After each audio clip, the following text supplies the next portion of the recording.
হয়, আজি ইছান নিউজৰ দৰ্শকসকলক মই জনাব বিচাৰোঁ যে আজি মোৰ সৈতে উপস্থিত আছে অসমৰ এগৰাকী বিশিষ্ট কবি, সাহিত্যিক, লেখক তথা গীতিকাৰ তথা তিনিচুকীয়া কবি সন্মিলনৰ সভাপতি ডক্টৰ ৰঞ্জিত দত্তদেৱ।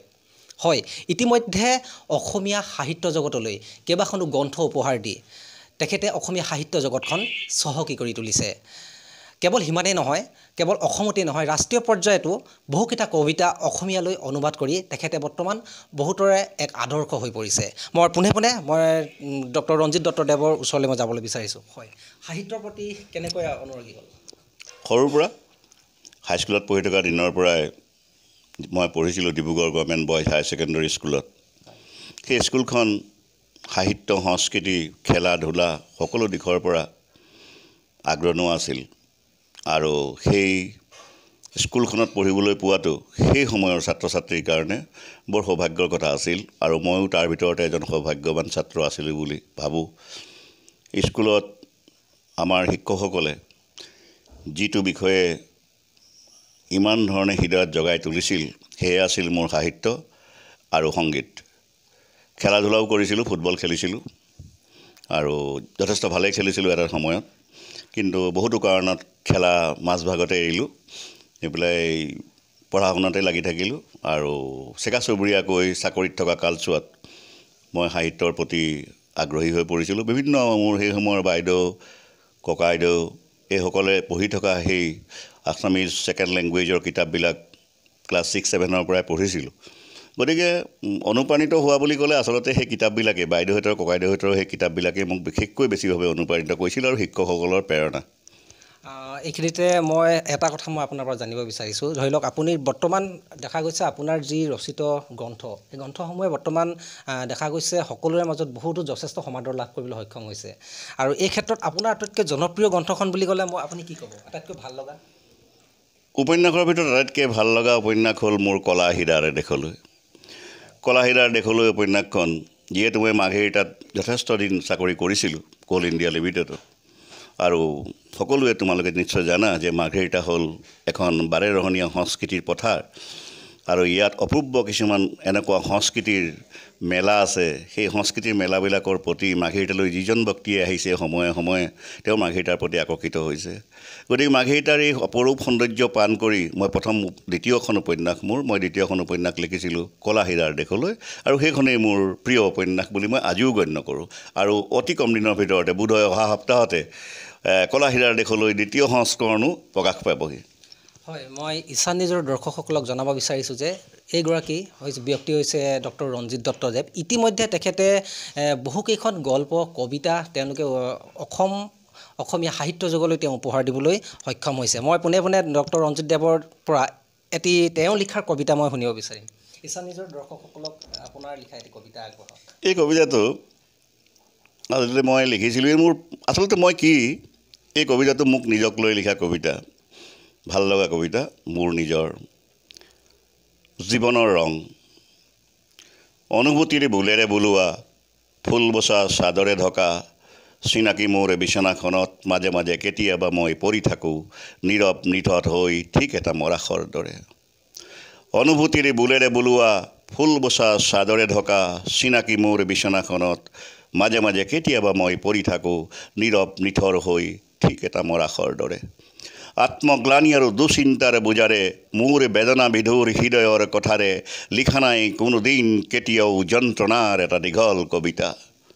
এদিন এই জীৱন নদীৰ দুপাৰে সজোৰে চেকুৰাইছিলোঁ মই জীৱন যৌৱনৰ ৰঙা তেজী ঘোঁৰা। সেউজীয়া দুবৰিৰ দলিচাত বহি প্ৰেয়সীৰ প্ৰেমৰ চুটলিপিত মোৰ দুচকুৰ পতাত জাগিছিল আগবাগ কল্পনাৰ অলস তন্দ্ৰা। যৌৱনৰ স্বপ্ন আজি কামনাৰ মৰিশালীত, সংগ্ৰামৰত এজন সৈনিকৰ বেশত এটুকুৰা ৰুটিৰ সন্ধানত মই যেন আজি এক ৰোমান্টিক হাৰকুলিয়াছ। মোৰ ৰুদ্ধদগ্ধ শৰীৰত থমকি ৰয় বাৰে বাৰে প্ৰেয়সীৰ কামনাহিক্ত দুটি মিঠা ওঁঠ। প্ৰেম, জীৱন আৰু যৌৱনৰ সঁচা উপলব্ধিৰে মই পৰি থাকোঁ নীৰৱ নিথৰ হৈ ঠিক এটা মৰাশৰ দৰে। অনুভূতিৰ ভুলেৰে বোলোৱা, ফুল বচা চাদৰে ঢকা, চিনাকি মোৰ বিচনাখনত মাজে মাজে কেতিয়াবা মই পৰি থাকোঁ নীৰৱ নিথৰ হৈ ঠিক এটা মৰাশৰ দৰে। হয়, ঈশান নিউজৰ দৰ্শকসকলে ইতিমধ্যে উপভোগ কৰিছে। এইগৰাকী ব্যক্তি হৈছে অসমৰ এগৰাকী বিশিষ্ট কবি, সাহিত্যিক তথা গীতিকাৰ ডক্টৰ ৰঞ্জিত দত্তদেৱ। ইতিমধ্যে তেখেতে অসমৰ লগতে ৰাষ্ট্ৰীয় পৰ্যায়তো তেখেতে বহুতো সুনাম অৰ্জন কঢ়িয়াই আনিবলৈ, সুনাম বুটলিবলৈ সক্ষম হৈছে। মই তেখেতৰ পৰা এটা কথা জানিব বিচাৰিম, বৰ্তমান আপুনি অতি ব্যস্ততাৰ মাজতে কেনেধৰণে সাহিত্যৰ প্ৰতি সময় উলিয়াবলৈ আপুনি সক্ষম হয়? মোৰ গোটেই সময়খিনিয়ে সাহিত্য সময় আজিকালি। চাকৰিৰ পৰা অৱসৰ লোৱাৰ পাছত অৱশ্যে মই চাকৰি কৰি থকা কালছোৱাটো মই 7খনকৈ কিতাপ প্ৰকাশ কৰিছিলোঁ।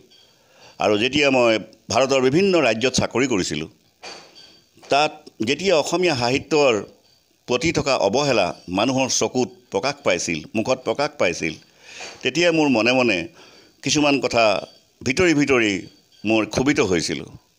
তেতিয়াই ভাবিছিলোঁ যে অসমীয়া সাহিত্যক যেতিয়ালৈকে ৰাষ্ট্ৰীয় পৰ্যায় বা বিশ্ব পৰ্যায়লৈ সৰ্বাংগীনভাৱে লৈ যোৱা নাযায়, তেতিয়ালৈকে অসমীয়া সাহিত্যই বিশ্বৰ বজাৰত বা ভাৰতৰ বজাৰত কেতিয়াও অসমীয়া সাহিত্যৰ স্থান ল'ব নোৱাৰে। যদি সেই আশাকে সৰুগত কৰি মই যেতিয়া অৱসৰ হৈ আহিলোঁ, তেতিয়া প্ৰথম ভাবিলোঁ যে প্ৰথমতে মই এটা কাম কৰোঁ। মোৰ নিজৰ কিতাপ কৰি থকাৰ মাজতো মই বিশ্বৰ প্ৰায় 500তকৈ ওপৰ পশ্চিমীয়া কবিৰ ইংৰাজী কবিতা মই পঢ়িবলৈ ল'লোঁ। অৱশ্যে কবিতা পঢ়াটো মোৰ কলেজীয়া জীৱনৰ এটা চখ আছিল। ইংৰাজী কবিতা মই তেতিয়াই পঢ়িছিলোঁ। আৰু তেতিয়াই বচা বচা কিছুমান কবিতা মই নোট কৰি ৰাখিছিলোঁ। তাৰ ভিতৰত আছিল সাহিত্যত নোবেল বঁটা বিজয়ী 21গৰাকী বিশ্ববিখ্যাত বৰেণ্য কবি। এইসকলৰ কবিতাক মই অনুবাদ কৰিবলৈ আৰম্ভ কৰিলোঁ। এটা অতি কঠিন কাম। এনে লাগিল বোধহয় দেৱতাই য'ত ভৰি থ'বলৈ ভয় কৰে, মূৰ্খই তাত অবাধে বিচৰণ কৰে। কবিতাৰ অনুবাদ একেবাৰে অসম্ভৱ। তথাপিও মই চেষ্টা কৰিছিলোঁ কবিৰৰ সেই অন্ধৰ নিচিনাকৈ চুই চুই হাতীটোক, আৰু তেনেকৈয়ে প্ৰায় 120জন কবিৰ কবিতা মই অনুবাদ কৰিলোঁ। তাৰে ভিতৰত 21গৰাকী নোবেল বঁটা বিজয়ী কবি। আৰু সেই সময়তে লিডু মহাবিদ্যালয়ৰ অধ্যক্ষ ডাঙৰীয়া এদিন মোৰ ঘৰত আহি তেখেতে ক'লে যে তেখেতে এখন কিতাপ প্ৰকাশ কৰিবলৈ অনুবাদৰ কলেজৰ ফালৰ পৰা, প্ৰকাশন গোষ্ঠীৰ পৰা, গতিকে এই কিতাপখন দিব লাগে। আৰু তেতিয়াই তেওঁ প্ৰকাশ কৰিলে এছাতি সুগন্ধি মলয়া প্ৰথম খণ্ড হিচাপে। আৰু ডিব্ৰুগড় বিশ্ববিদ্যালয়ৰ ৰেজিষ্ট্ৰাৰ হৰিচৰণ চন্দ্ৰ মহন্ত ডাঙৰীয়াই এই কিতাপখন উন্মোচন কৰিল। তাৰ পাছত ভাবিলোঁ যে নহয়, আৰু কবিতা আছে, আৰু কবিতা কৰোঁ। তো কৰি মই আৰু এখন কিতাপ কৰিলোঁ, এছাতি সুগন্ধি মলয়া দ্বিতীয় খণ্ড। আৰু কালিলৈ অহা 17 তাৰিখে সেইখন লিডু মহাবিদ্যালয়তে আনুষ্ঠানিকভাৱে উন্মোচন হ'ব। গতিকে সময়ৰ ফাকে ফাকে মই নিজৰ কাম, আচলতে সাহিত্য, মোৰ হাতত থকা এণ্ড্ৰইড মোবাইলটোক মই সাহিত্যৰ এটা মেচিন হিচাপেই, মই তৈয়াৰ কৰা এটা মেচিন হিচাপেই ধৰি লওঁ।